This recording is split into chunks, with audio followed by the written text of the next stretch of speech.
Okay, I'm back. And when I ended, I was talking about how capitalism trumps racism, and it does. Capitalism absolutely does trump racism. Um, Another example of it is the fact that you do have so many black celebrities who, and we also have some black CEOs also of some major companies, some of which a lot of black people don't even know about. But uh, but traditionally we've always known that there's been black celebrities and black entertainers who have risen higher than a lot of their white constituents, and not the least of which, of course, is Kanye West, who now goes by Ye. You know, and that whole controversy with him. And I'll say something real quick about that. I'm not going to go deep into it as far as how he, what happened with him and Adidas and that whole thing. Ye was the one that told black people that slavery was a choice. He's the one that said that. I need y'all to remember that. All the woke crowd, y'all need to remember that. Y'all got behind Ye and y'all really felt like, he was being done so wrong. No, he made a choice. Just like he said that black people, that the slaves chose somehow to be slaves, I guess because they put up with it longer than they should have or could have or whatever point he was trying to make. He said it was a choice. Well, it was his choice to say, when I wake up, I'm going to go DEF CON 3 or whatever the hell it was on Jewish people. It was his choice to make that statement. It was his choice to pick the fight with the people that he does business with. Because that's what he did. He didn't just pick a fight with just anybody. He was picking a fight with the people that he does business with, the people who, through his business dealings with them, is one of the reasons why he was a billionaire and why he could boast that he was the richest black man in America. It was from doing business with those same people. So for all his whining about his contract negotiations and this, that, and the third, the bottom line is he chose to do business with them. He chose the path that he took. And he chose to start a fight with them. And anybody black from the hood, we know, the code is you don't start nothing with nobody that you can't finish. You just don't do that. That's something you just don't do. You don't start up with nobody that you probably can't whoop. And you definitely don't start nothing that you ain't going to finish. Once you started, that's it. So if you're outnumbered, if you're outgunned, if they're bigger than you, whatever the case is, you started, you own it. And that's the way I feel about him and his little thing with the Jewish people. He started it. He got to finish it. That's on him. And then on top of that, before it was all over, what happens? While everybody thought that he was standing up, turns out he was laying down with his new wife. Because when they finally did see him again, he disappeared for like, what was it, a month or so? Everybody was worried that maybe they actually did away with him and all this bullshit. And when he shows up again, he's got a new wife. So he wasn't standing up for nobody. He was laying down. That's all I'm going to say about that one. So anyway, getting back to the entertainment aspect of it, though, again, that's still capitalism trumping racism.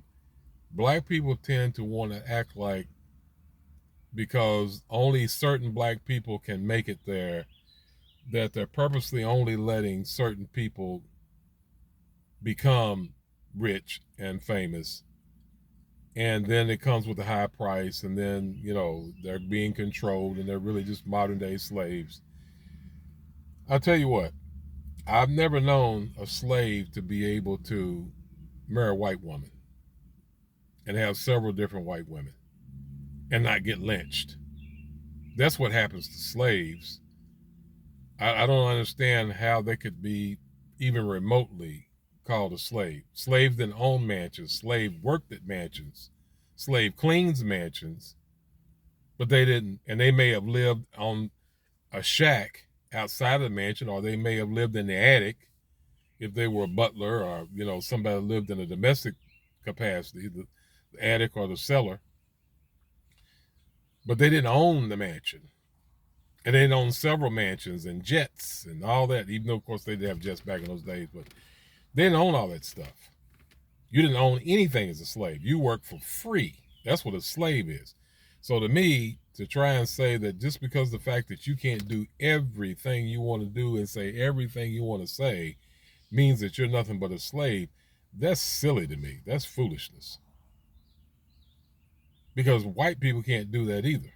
You can't just say that's something they just do to us. Look at the white people who have lost jobs and positions because they said something racial against black people. Look at them.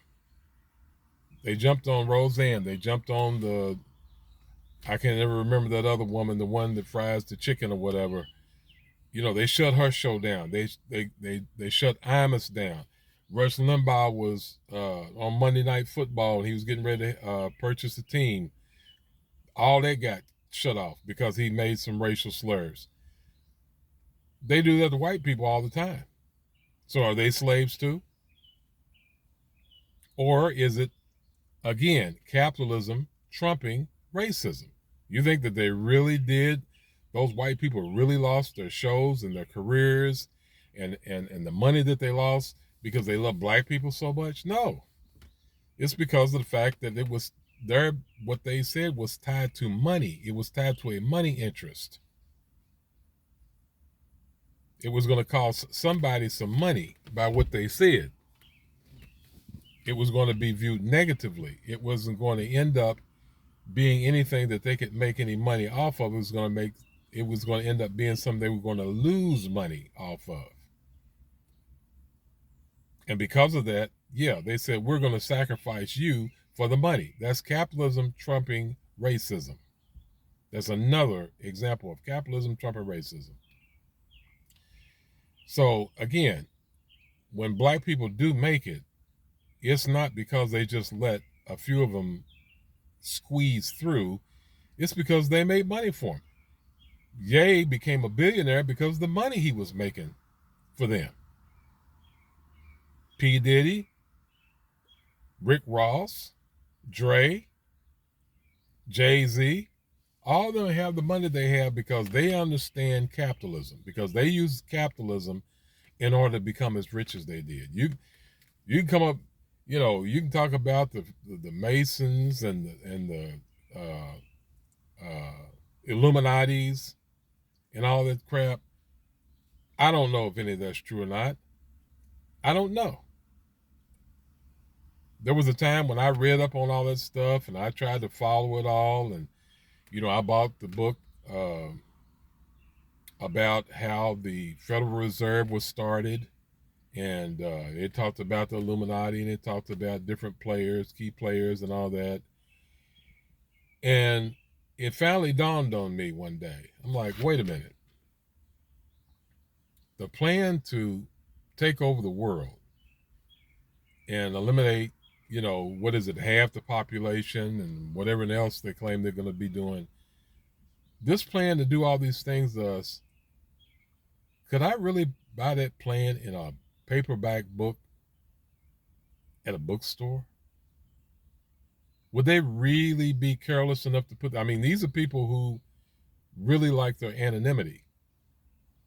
They're going to allow their names and their plans to be published in a paperback book that I could buy at a bookstore? Really? I just don't think so. So no, I'm not saying that they don't exist, but I don't believe that we know who they are. I don't believe that. And I don't believe we know who it is exactly they control. I don't believe we know all that. I just don't. And so I'm not going to say that they don't have any effect on black entertainers. But what I am saying is every black entertainer that's been successful has made it because they use the principles of capitalism. And because capitalism is a system of leverage, and one of the moving parts of capitalism that everybody has to use in order to be successful is duplication. The more you can duplicate yourself, the richer you become. So it's a combination of duplication and diversity. The more they can diversify their portfolio, the better off you are. And so most of these entertainers that have been hugely successful, especially if they started out in the rap game, look what else they went into. They went into branding. They realized that their name was a brand, and they realized that they could use their name once it had become a brand in order to get endorsements from other companies. That's where most of their money came from, to the point to where they got to the place to where maybe they wouldn't start their own company up, to where they didn't have to split the money anymore with the company that was using their name for an endorsement. So they come up with some of their own items. But the bottom line is, that's all capitalism. That's not magic. That's not somebody saying, oh, I crowned you a billionaire today because, we got one black billionaire that'll fool all the rest of them thinking they could be one too. No, that was capitalism. That's what they used in order to get where they got to. And contract negotiations, which is crucial. Knowing how to negotiate a contract. You don't get what you deserve in this world. You get what you negotiate. I learned that a long time ago. You have a lot of people that are really hung up on what they make and if you're qualified, and that's another way that the capitalists have really bamboozled people, because they'll tell you need to go back to school and be retrained so that you can keep up with whatever that employers would need from an employee in this day and age, as opposed to what maybe they needed 20, 30 years ago. So you have to be retrained and reeducated to keep up with that. But then they turn around and sell you the same item that they've been selling for the last 60, 70 years or better. You know how old Coke is? Do you know how old Coca-Cola is? Coca-Cola is so old, when it first came out, it actually had Coke in it. It actually had cocaine in it. Coke has been around forever. And they tried one time to come up with a new formula. They call it New Coke. It fizzled. It didn't go anywhere. And so now you still got Coke. That's the same product. But they tell you you're not worth anything. You don't have any value if you haven't retrained yourself to keep up with the new technology. You have to understand, all that is the capitalists who are in the top 1% dictating to the working class what your value is. The same thing goes with the money. They tell you that your money is losing its value. That's one of the biggest ripoffs there ever was. Your money is losing your value. Let me try to cover that real quick. In the first place, money, what we have now, currency, what we have now is called fiat currency. It has no value. Nixon took the dollar off the gold standard because the dollar, prior to 1971, the dollar was on the gold standard, which meant that your dollars actually represented gold that they had in Fort Knox or wherever they had it. Nixon took us off the standard. They took back all the gold too.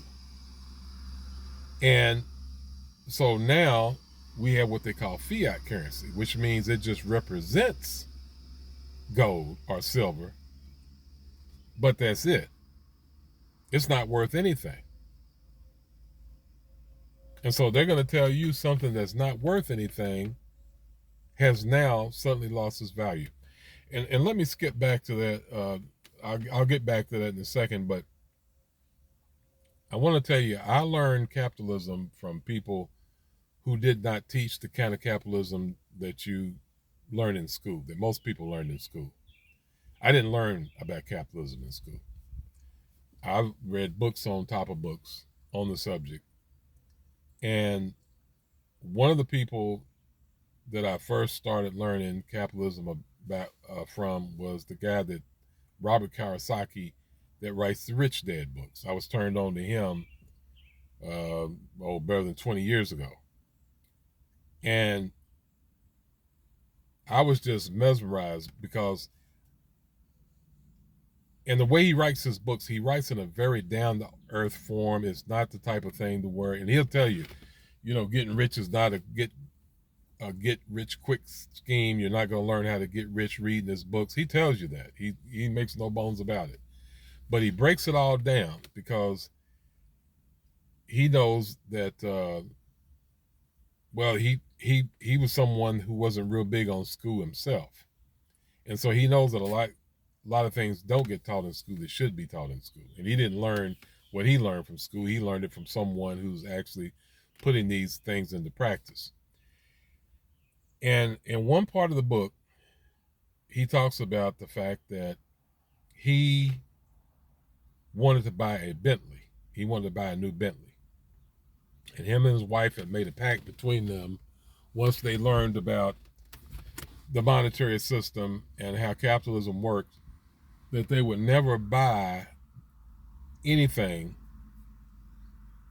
by working for money, that they would create assets. They would go out and find assets or create an asset, like, taking a piece of real estate and turning it into something else that would, yield even more money. They would, and other things too. He's also invested in silver and gold. He had a coal mine. His diversification was, he was in a lot of different things, intellectual properties, which of course was his books and games and things of that nature. So he said that because they had made a pact that they would not work for money, when he got ready to buy this Bentley, that he could only buy it if he could create an asset and buy the Bentley with the asset. And so he talked about how he owned a lot of gold. So he went to his broker. When he spotted Bentley he wanted, he went to his broker and he had his broker sell enough gold to where he could buy the Bentley.